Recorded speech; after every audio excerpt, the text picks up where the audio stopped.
une ONG. Elle a été créée en 2018 pour pallier au manque d'informations qui existe entre les PME locales et les entreprises minières. Elle, c'est la bourse de sous-traitance et de partenariat et c'est là que nous irons trouver les opportunités ce soir. Bonsoir à toutes et à tous et bienvenue. J'ai à ma compagnie M. Baldé Saifoulaye, directeur exécutif de la bourse de sous-traitance et de partenariat, pour nous aider à mieux trouver les opportunités qu'il y a à saisir là-bas. Mais avant, je tiens à vous amener au cœur de cette institution pour découvrir qui elle est, ce qu'elle fait et comment elle fonctionne. Et c'est dans l'immersion. Regardez.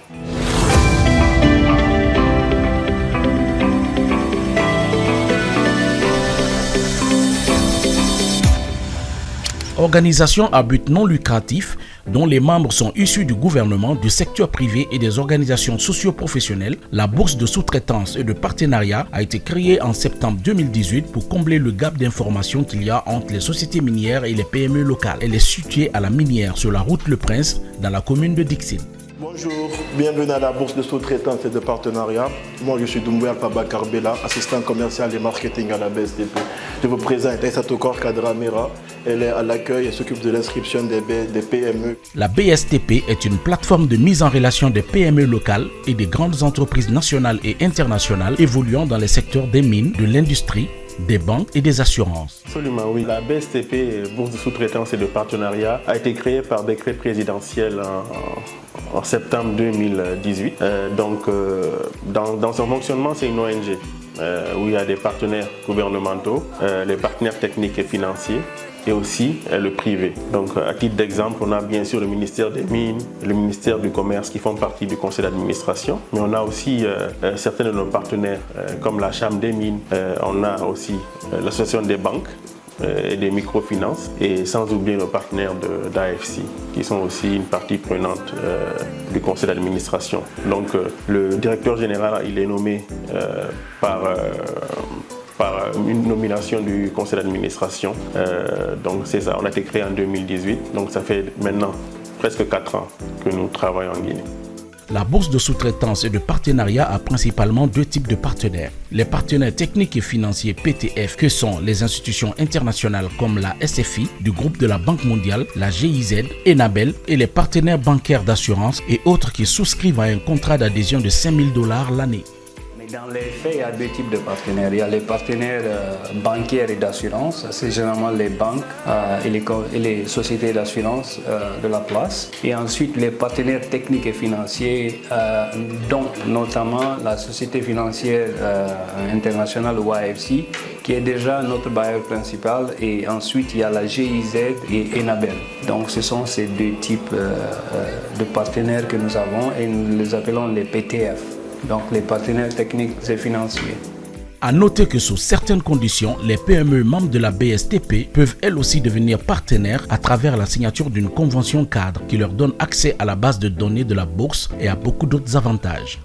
Toute PME qui veut se faire inscrire à la BSTP a une liste de documents à fournir qui sont le RCCM, le NIF, le quitus fiscal, le quitus social, le certificat de régularité AGIP et les états financiers des 3 dernières années. Mais ces documents ne sont pas obligatoires. Les documents les plus obligatoires sont le RCCM et le NIF parce que la BSTP travaille avec l'APIP qui authentifie les PME que nous enregistrons à la BSTP. Parce que la BSTP intervient dans l'authentification du contrat. Quand il y a une PME qui a un contrat avec la BSTP ou hors BSTP qui vient rencontrer la BSTP pour avoir accès au financement, la BSTP, d'abord, elle s'assure que le contrat que la PME a ramené, c'est un contrat authentique qui est bien ficelé. Donc, entre-temps, la BSTP propose ce contrat à ses différents partenaires bancaires qui facilitent l'accès au financement pour les PME. Mais concrètement, comment fonctionne la plateforme de la BSTP ? La procédure est simple. Sur la plateforme www.sous-traitancegn.com qui compte aujourd'hui plus de 2000 PME, les grandes entreprises affiliées qu'on appelle les donneurs d'ordre qui sont au nombre de 18 postent leur appel d'offres et les PME concernées sont notifiées et par email et par appel. Sur la plateforme, chaque PME a droit à 5 secteurs d'activité. La souscription à l'appel d'offres est indépendante et le choix de la PME est à la discrétion de l'annonceur. Deuxièmement, ce que nous faisons aussi, c'est que nous faisons des renforcements de capacité. Donc il ne faut pas seulement appliquer pour des marchés, il faut être capable de mener à bout ces marchés-là. Donc nous avons des masterclass, des workshops, on organise souvent aussi des appels à projet et on fait beaucoup de formations pour mettre à niveau vraiment ces PME-là et pour qu'elles puissent vraiment pouvoir soumissionner, gagner des contrats et les mener à terme. Le troisième volet très important, c'est qu'on a des partenariats bancaires avec une dizaine de banques en Guinée. Donc nous faisons une mise en relation nos PME, nos donneurs d'ordre avec ces banques-là pour l'accès au financement parce qu'il est important d'avoir assez de fonds pour pouvoir mener certains de ces gros contrats-là. Donc en gros, c'est ça ce que nous faisons. Adhérer à la BSTP est un véritable tremplin pour les PME et pour les grandes entreprises qui ont accès à une base de données fiable et exhaustive, leur faisant économiser considérablement de temps. À cela s'ajoute une grande visibilité et la possibilité d'avoir un impact socio-économique réel dans l'écosystème guinéen qui est l'essence même de la BSTP. À date, plus de 46 millions de dollars en valeur de contrat ont été octroyés aux PME de la bourse et plus de 3850 dirigeants de PME formés.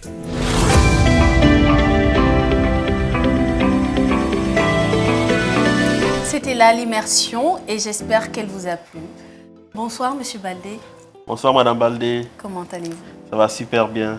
Très content d'être ici aujourd'hui avec vous. En tout cas, tout le plaisir est pour nous. Et on vient de voir cette belle immersion au sein de la bourse de sous-traitance et de partenariat. Déjà, qu'est-ce que vous pensez de cette immersion? Excellente, excellente. Et merci de vous être déplacé dans nos locaux et de montrer ma superbe équipe que je félicite en passant pour l'excellent boulot. Et merci encore, merci. Et je pense que les PME pourront s'inspirer et venir vraiment nous rencontrer et voir qu'est-ce qu'on peut faire pour elles. Et à vous avoir aujourd'hui sur ce plateau, je me rappelle la première fois qu'on s'est rencontrés. C'était dans le cadre de l'élaboration d'un business plan dans l'agriculture et j'étais vraiment satisfaite de ce travail que vous avez fait. Merci, merci beaucoup. C'est un plaisir de travailler avec vous dans ce projet. Et je suis content que du projet vous êtes passé à l'implémentation. Et il y a encore de plus en plus de compagnies gérées par des femmes qui arrivent à faire ce saut-là, au-delà de la théorie, aller vers la pratique. Félicitations et je vois que ça fonctionne bien pour vous. En tout cas, comme tout bon entrepreneur vous le direz, ça n'a pas été facile, mais on s'est lancé et jusqu'à présent on continue à tomber, à se relever. C'est le process, un infini process, mais après c'est en tout cas courage. Un plaisir, et nous sommes là, hein. Il faut que la BSTP vous appuie aussi. Je suis déjà enregistrée à la BSTP, excellent. C'est acté. Aujourd'hui, vous êtes justement directeur exécutif de la bourse de sous-traitance et de partenariat qu'on a découvert dans l'immersion. On sait qui vous êtes, ce que vous faites, le mode de fonctionnement et tout. Mais j'aimerais savoir un peu quelle est l'utilité d'une entité comme la vôtre dans le processus justement de développement d'un pays comme le nôtre. Excellente question. La BSTP est vraiment la cheville ouvrière du contenu local en Guinée. Donc nous sommes vraiment en charge de mettre en relation les entreprises étrangères qui sont installées ici et les PME locales. Comme vous savez, la loi requiert que les entreprises étrangères en fait donnent au moins 15% de leurs contrats à des compagnies guinéennes. Okay. Ce qui est énorme, mais malheureusement la plupart du temps ils sont obligés d'importer, même des tuyaux, etc. Donc nous sommes chargés vraiment, par exemple, de nous assurer qu'il y a une base de données qui est là, des PME qui répondent vraiment aux standards de ces compagnies minières-là, ou industrie, etc. D'accord, donc si je comprends bien, en fait, la bourse de sous-traitance, elle est là pour servir de pont. Donc les entreprises minières, bancaires, etc.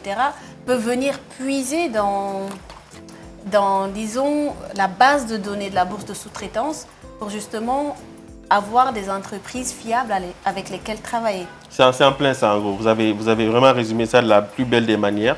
Donc nous avons une plateforme en ligne où les PME viennent s'inscrire. On a aussi des donneurs d'ordre qui sont les miniers, les financiers, les assurances, etc.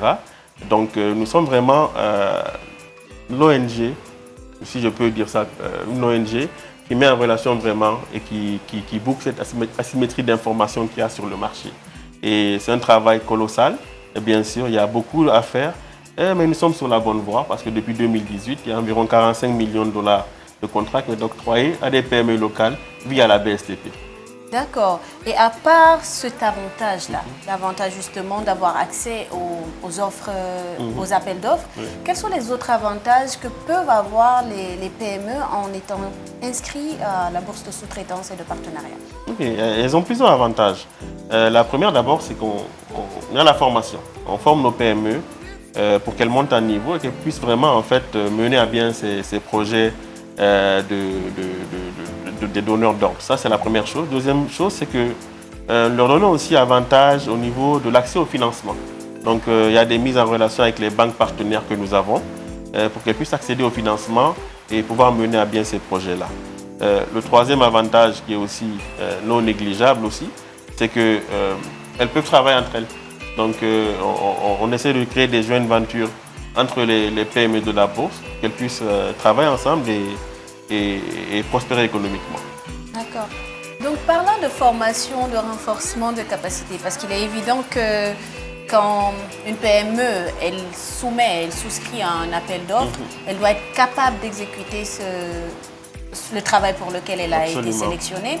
Et vous êtes là justement pour les aider à avoir, ou en tout cas à renforcer leurs capacités dans ce sens. Donc vous offrez des formations. Comment se fait le choix des formations et le choix des PME à former? Parce que vous avez quand même plus de 2000 PME. Comment vous les choisissez? Absolument, c'est une très bonne question. Donc c'est un travail que nous faisons en fait trimestriellement. C'est que nous faisons un diagnostic de nos PME bien poussé, avec des questions sur la comptabilité, gestion des ressources humaines, gestion IT. Donc avec ce rapport de diagnostic-là, en fait, nous arrivons vraiment à avoir 3 tiers de PME, des PME qui sont vraiment très très top, qui ont vraiment tous les systèmes de gestion en place. Le deuxième tiers qui sont bien structurés, mais ils ont besoin d'aide. Et le troisième tiers, c'est les startups, donc qui sont en développement. Donc en fonction de ces 3 tiers-là, nous avons des formations vraiment tailored, c'est-à-dire customisées pour chacune des 3. Et ces formations sont données en fait une fois par mois, des fois aux 2 semaines. Et nous avons aussi ce qu'on appelle des masterclass sur des points plus pointus. Un autre exemple assez intéressant, c'est que maintenant nous allons pouvoir choisir le top tiers de nos PME et les labelliser pour que les donneurs d'ordre sachent vraiment que ces entreprises-là ont passé tous les tests de la gestion d'une entreprise et qu'ils peuvent leur faire confiance. Donc, si vous pouvez revenir un tout petit peu là-dessus, les labelliser, vous avez dit. Donc, les labelliser, c'est quoi le process? C'est quoi l'avantage pour ces PME d'être labellisées? En fait, le label, ça te donne comme le stamp contenu local ou stamp gestion. En fait, alors, ça veut dire que vous êtes bon, quoi. Vous êtes bon, voilà, en gros, vous êtes bon, PME, exactement. elles sont fiables. Et ce projet-là est en cours et il va commencer avec 100 PME qu'on va labelliser pilote. Et ensuite de ça, ça va être vraiment un label reconnu en Guinée et aussi à l'international. Donc c'est un projet qui est en cours. D'accord, c'est très intéressant ça. Absolument. Je me rappelle d'ailleurs que récemment, j'ai eu à participer à une formation à la Banque mondiale, si je me souviens bien. C'était sur le leadership féminin. La digitalisation un peu, les entreprises, etc. Oui. Exactement, c'est ça. Donc c'était une excellente formation. Et ce que j'ai le plus aimé, c'est de pouvoir rencontrer d'autres femmes qui évoluent dans l'entrepreneuriat et tout. Et c'est aussi ça la bourse de sous-traitance. C'est aussi ça, c'est absolument ça. Et nous poussons vraiment nos chefs FFE, entreprises, à vraiment venir vers nous. Parce qu'on a plusieurs projets. On a le projet de Eleverge, peut-être que vous connaissez, qui a environ 7 millions de dollars avec nos partenaires AFC, qui va financer exclusivement des entreprises féminines au niveau de leurs contrats qu'ils ont avec les entreprises locales ou étrangères. Ça, c'est un exemple. Et aussi, dans ce cadre de ce programme-là, on a des formations qui arrivent à grands pas pour les femmes entrepreneurs. Donc, n'hésitez pas à venir nous voir et on vous donnera plus d'informations. Vous avez parlé de financement et c'est très intéressant. Nous allons revenir là-dessus tout à l'heure. Mais avant, je vais vous inviter à regarder les tuyaux de l'entrepreneur avec Coach Caps. Donc, les tuyaux de ce soir, c'est comment trouver sa clientèle. Je vous invite à regarder cette rubrique avec Coach Caps.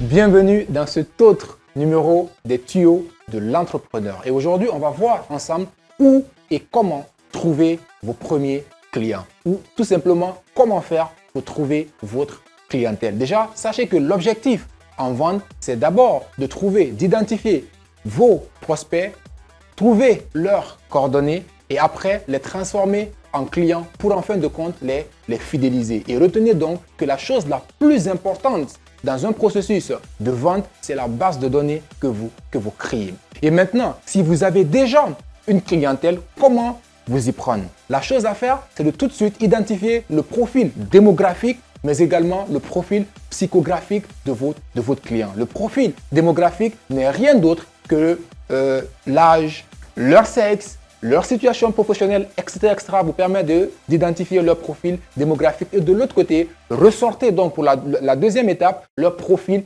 psychographique. C'est quoi la motivation de vos clients? C'est quoi leur frustration? C'est quoi le comportement d'achat de vos clients? Une fois que vous avez identifié ces différents profils, posez-vous maintenant la question de savoir où vous pouvez trouver ces types de profils. Et ces gens représentent ce qu'on appelle votre avatar client. Et la deuxième alternative, c'est si vous n'avez pas de clients. Et cette fois-ci, donc, identifiez votre profil de client et allez collecter les informations auprès de ces personnes-là. Posez-les donc les questions de savoir c'est quoi leur objectif, c'est quoi la difficulté qu'ils rencontrent aujourd'hui, c'est quoi leur frustration, combien est-ce qu'ils sont prêts à payer pour résoudre leurs problèmes, c'est quoi les fréquences d'achat, etc. Vous utilisez les réseaux sociaux, vous pouvez aller faire du contact direct pour pouvoir remplir votre fiche tout simplement. Et après, voyez au travers des problématiques ou des réponses à ces questions-là, quels sont les produits ou quels sont les besoins de ces personnes-là et trouver rapidement une solution à cette problématique. Et comme cela, vous pourrez avoir rapidement votre clientèle. Alors c'est tout pour ce numéro des tuyaux de l'entrepreneur. On se dit à très vite pour un autre tuyau.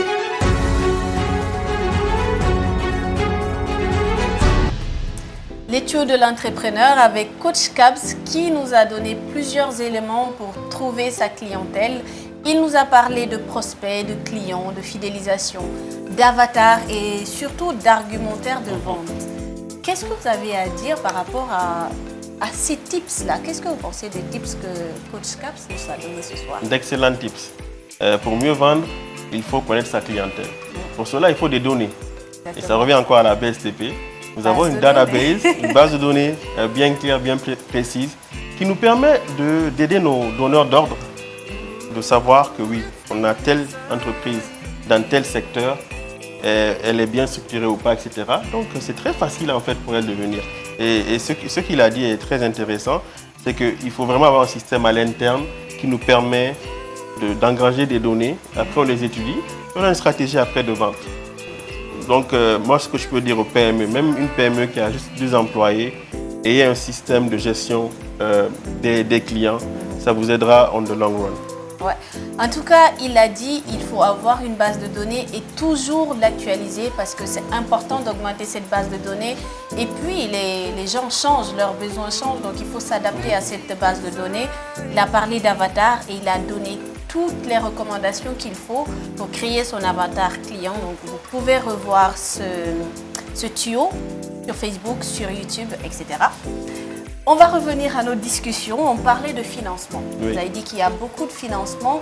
Donc, comment un peu la bourse de sous-traitance intervient pour ces PME ou en faveur de ces PME auprès des institutions bancaires pour qu'ils arrivent à obtenir des prêts, des financements à taux réduit? C'est très important. Absolument. C'est comme on dit, l'argent est le nerf de la guerre. Donc, nous avons une dizaine de conventions établies avec des banques de la place. Et dans ces conventions-là, les membres de la BSTP et les PME membres ont des avantages avec certaines banques.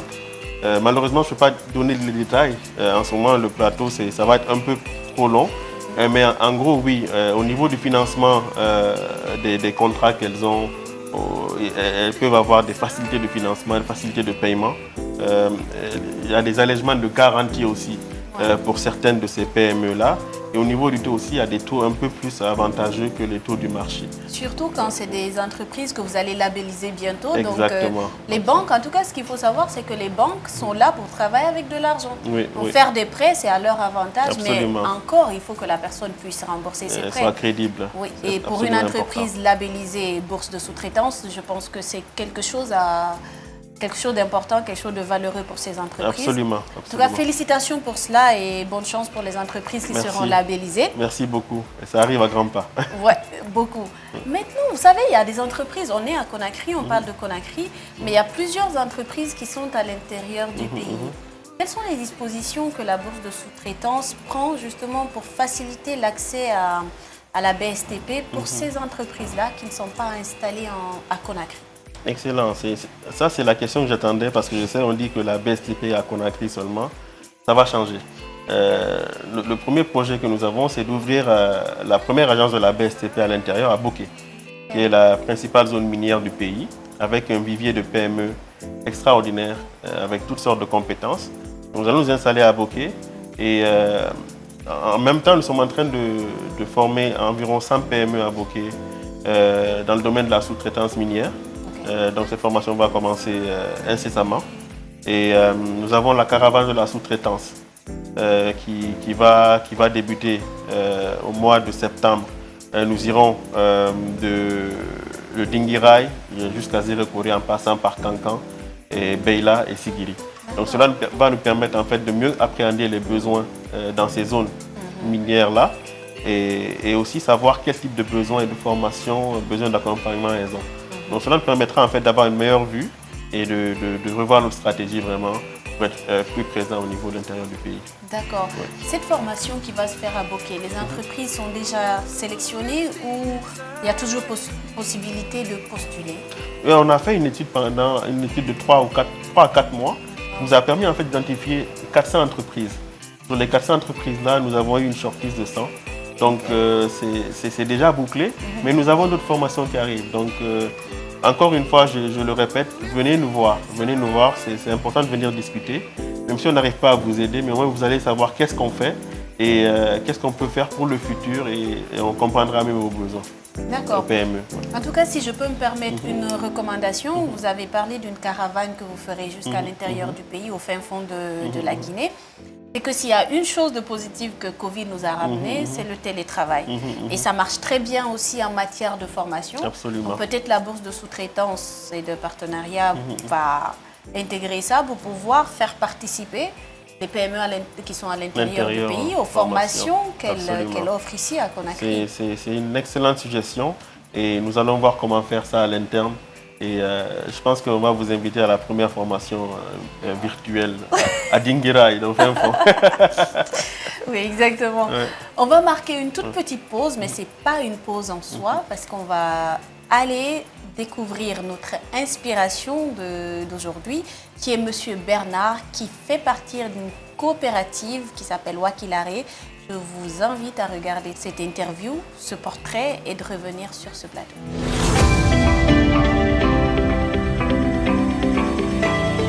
Bonsoir. Bon, je me nomme Tingano Tamba Bernard. Je suis le président de l'association Wakilare. Je ne suis pas né handicapé, dû à la maladie du polio, qu'à l'époque, ce n'était pas tellement développé.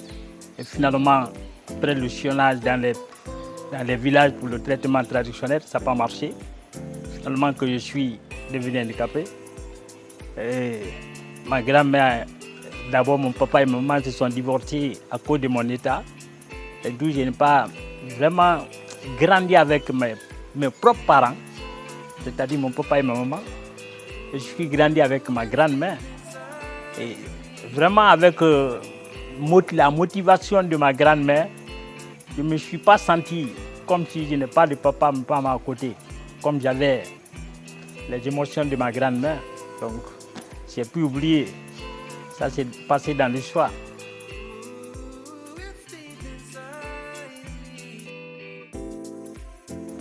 Moi, je suis un coordonné pour les professions. Je suis un artisan. C'est le domaine que j'ai choisi dans ma vie. Et vraiment, ce n'est pas de mon choix que j'avais décidé. J'ai donné les cours pour le niveau de la 3e année. Et j'ai fait une formation rapide en enseignement pédagogique. Donc, pour tout ça, éviter que je ne tombe pas dans la mendicité. Et après 3 ans, j'ai réfléchi que ce n'est pas mon travail. Donc, le peu que j'ai pu économiser, j'ai dit je vais me lancer dans l'entrepreneuriat. Comme j'ai fait la formation en cordonnerie, il faut que j'ai appris le métier. Et c'est là que j'ai commencé à faire les démarches, trouver le fonds de départ. l'idée est venue en place, vu d'abord mon parcours.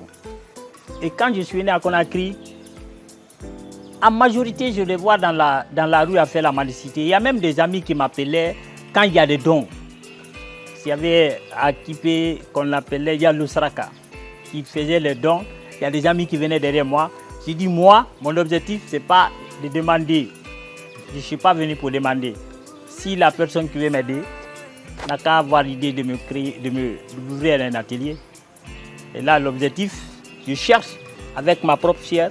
Je suis dans l'atelier, même je gagne 500 francs par jour. C'est plus grand pour moi d'aller rester sur la route à tendre la main. Ça, c'est pas vraiment pour moi, c'est pas ça diminue ma dignité, ma personnalité. En tant que quand j'ai quitté là-bas, je suis venu à Conakry. Après les informations, je suis dans la mendicité. Je ne suis pas ce modèle. J'ai dit je vais regrouper des handicapés. Ceux qui veulent accepter de m'accompagner, c'est d'être avec moi. Nous serons des exemplaires pour les autres. Et là, j'ai créé un groupe. J'ai commencé par la commune de Kaloum, où j'ai rencontré des handicapés, plus de 100 et quelques. Mais bon, chacun avait des objectifs, peut-être gagner de l'argent, partager, certains. Bon, leur objectif et mon objectif ne pouvaient pas aller parce que je n'ai rien. Donc je ne peux pas regrouper les handicapés pour aller quémander l'argent pour partager. Je dis c'est la même chose qu'on peut faire. Peut-être quand on se réunit, on va viser un objectif, lequel nous allons avoir des gens qui vont nous soutenir. Si vous voulez, on peut dire nous voulons se lancer dans la couture. J'ai fait les démarches, faire des lettres de partenariat, de soutien. Je suis que là on a trouvé quelqu'un de bonne générosité. Il est de la nationalité italienne. Il était venu en service en Guinée pour l'appui au niveau du gouvernement. Donc dès qu'on s'est rencontrés, lui m'a aidé. Il dit je vais t'aider à t'accompagner pour la matière première. Et là, immédiatement, il a financé de nous donner la matière première. Bon, moi, mon plus grand rêve d'abord, c'est je veux que mes amis handicapés oublient la mendicité dans leur tête. C'est ça le groupe, moi, mon rêve aujourd'hui. Si j'aurais à la place de l'État, au lieu de donner l'argent, c'est de créer des centres pour des personnes handicapées, à les mettre dans ces centres. Mais si les gens continuent à donner l'argent sur la route aux handicapés, parce qu'ils se mettent en tête que ce qui gagnent là-bas est plus rentable d'être allé perdre le temps à apprendre des métiers. Et le métier est plus important, c'est qu'il reste sur la route. Bon, pour l'inspiration, il prend l'exemple comme moi. Parce que le plus important, c'est ça. Donc là, c'est-à-dire, comme les gens mettent en tête que je suis handicapé, donc toi, tu peux passer, je peux passer. Donc la chose qui peut me faire, tu marches. Donc j'ai l'inspiration pour moi. Bon, moi, mon message, c'est un message court. On peut être handicapé, pas être mendiant. Ça, c'est la mendicité, c'est pas condamné. Parce qu'on est handicapé, je suis condamné à la mendicité, non. Ça, c'est l'idée, toi-même, avec ta réflexion. Avoir, si tu veux ta dignité, il faut faire quelque chose qui te donne la dignité. C'est d'associer à des associations c'est-à-dire qui aident les handicapés à se former.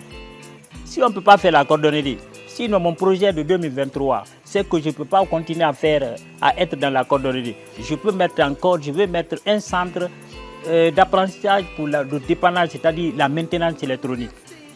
Je suis père d'une fille et que ma fille, elle est dans une école que je n'ai même pas la tête que je pourrais envoyer ma fille là-bas. Je paye 3 millions par an. Donc je regarde comme toi, tu es arrêté. Parce que je cherche ma dignité. Donc je ne veux pas que je sois sur la route. Voilà, mon message, c'est d'avoir le courage. Rien n'est facile. Merci beaucoup.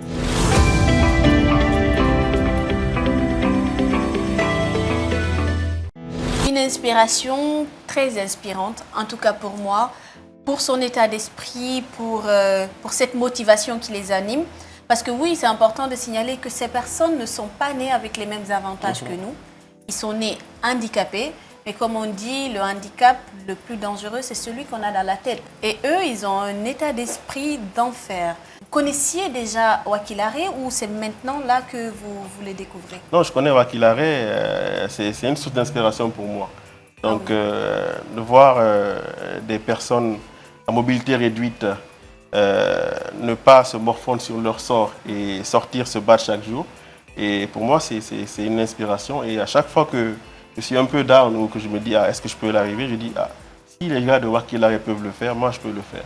Et si je peux rajouter aussi, l'autre source d'inspiration, c'est mon père. Mon père a commencé le commerce en 1976 en vendant du charbon. Aujourd'hui, il est commerçant, il a une plus grande boutique qu'avant, mais c'est une source d'inspiration aussi pour moi en fait. Donc c'est pour ça que je me dis que on n'a pas le droit en tant qu'entrepreneur de baisser les bras. Si on choisit ce métier-là, il y aura des hauts et des bas, mais il faut en fait se battre. Et pour moi, Wakilare, c'est vraiment le modèle de réussite à mon niveau. C'est très important. C'est d'ailleurs l'essence d'inspiration. On n'a pas forcément envie de montrer des gens qui ont réussi leur vie, qui sont à des niveaux super hauts et tout. Nous voulons montrer des gens qui inspirent de par leur persévérance, de par l'activité qu'ils ont choisie, etc. Et c'est très important pour tout le monde d'avoir cet état d'esprit-là, d'avoir cette motivation. En tout cas, inspirez-vous de Wakilare. On tend un peu à la fin de notre... Déjà? Oui, déjà, ça passe très vite, je sais. Mais avant de finir, avant le mot de la fin, j'ai une dernière question pour vous. C'est de savoir si depuis la création de la bourse de sous-traitance, vous avez initié des accompagnements financiers à l'endroit de vos PME. Si oui, comment s'est fait cet accompagnement? Là, depuis le début de la BSTP, oui, il y a eu des accompagnements financiers durant le Covid. C'était un fonds d'appui, une subvention de 50 millions qu'on a donné à plusieurs PME de la bourse pour leur aider vraiment à surmonter les affres de la Covid-19. Ça s'était bien passé.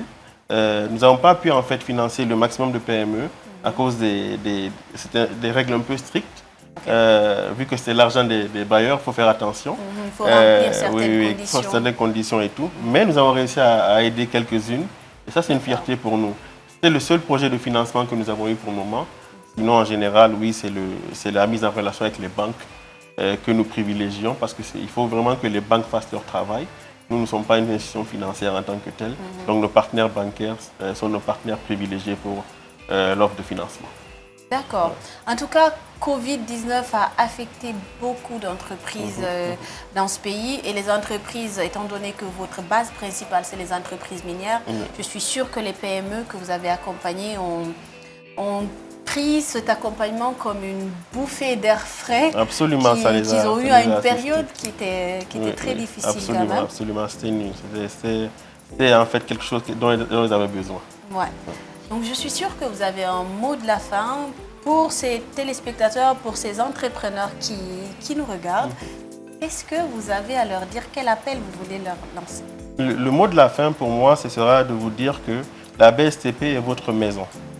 Venez nous voir, c'est vraiment votre maison pour l'accès au marché, avoir les informations sur ce qui se passe sur les grands projets du pays, notamment le Simandou, etc. Et venez nous voir. Donc c'était là notre émission avec la bourse de sous-traitance et de partenariat pour vous ressortir les opportunités qu'il y a avec eux. Des opportunités, on en a ressorti beaucoup et j'espère qu'elles vous serviront. Moi, je vous donne rendez-vous très bientôt pour un autre numéro. Ciao, ciao.